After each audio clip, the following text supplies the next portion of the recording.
once was actually louder than the student section on game day. Would you believe me?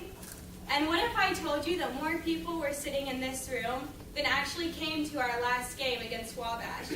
That's impossible, right? Well, unfortunately, I'm not exaggerating. So how can the College of Worcester take pride in a balance of academics and athletics when the majority of students seem either uninterested or uninformed about sporting events on campus? Now you may be wondering, what does she know about sports? Or more importantly, why does she care?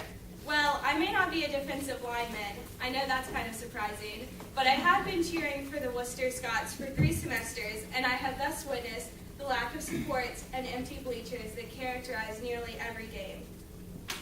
It's obvious to me that we need to take steps to inform students and faculty about sports, hopefully increasing attendance at these games.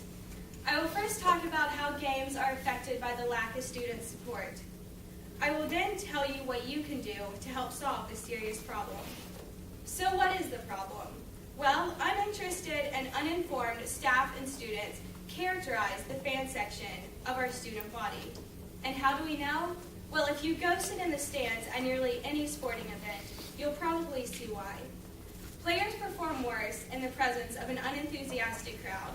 And according to a September 2011 The Worcester Voice article, the football team, field hockey team, and women's soccer team are not having the seasons that they were expecting. I wanted to explore this and thus attended a women's soccer game where I could count the number of fans that attended, 16 including me. A recent College Basketball Nation article on ESPNGO.com states that teams have a greater winning percentage in games that are played on their own court as opposed to an opposing court. But this does not apply if no fans are present.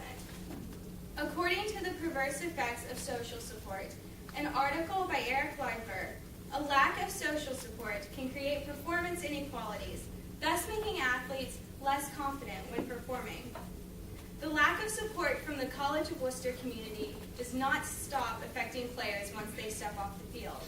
For example, I could say the word cheerleader or football player, and tons of stereotypes and images are going through your head, so yell some out. Let's hear them. Anyone? Thumb jock. Yes. Anyone else? Musketeers, cheerleaders. Right. Well, what many of you may not know is that the entire cheerleading squad had well above the minimum GPA required to participate in athletic events. And in an in-person interview with cheerleading coach Pam Freeze on April 14th, she explained, and I quote, "When people think of cheerleaders, they think of the movies and the airhead, sexually promiscuous stereotypes that go with cheerleading. But that's life. However, the women that I know on the squad are bright, intelligent, and fun, serious students. In my opinion, if students and staff attend games and actually witness student talent, they'll be more likely to view us student athletes as more well-rounded and dedicated to our work as opposed to lazy or too focused on sports." So how serious is this problem? Well, an attractive athletic program increases the overall reputation of the school, which will attract prospective athletes. According to the Worcester Athletic page, sadly, the football team has decreased in the percentage of players, and there's only one freshman cheerleader on our squad this year. Students are simply not motivated to join sports teams if they know that they won't be encouraged by the school. So today I'm not asking for radical change. I don't expect you to go get Worcester football tattooed on your forehead, nor do I expect you to go to every single game. I'm simply asking you to open your mind and approach Worcester athletics with enthusiasm. So how can this be done? Well, I suggest that we hold one pep rally in Lowry for every sport on campus, which will give each team a sense of recognition and community support. Last year, for example, the basketball team was given a pep rally, but the women's field hockey team was not upon winning the NCAC. Does this sound fair to any of you? It sure doesn't to me. We need to get rid of the hierarchy of determining what sports are important and what sports are not, and hold a pep rally for every sport so that faculty and students will be more aware of the events on campus. So you may be wondering, what if I don't like sports? Well, the sporting environment is a really great environment to connect with your friends and support your classmates and the Worcester community.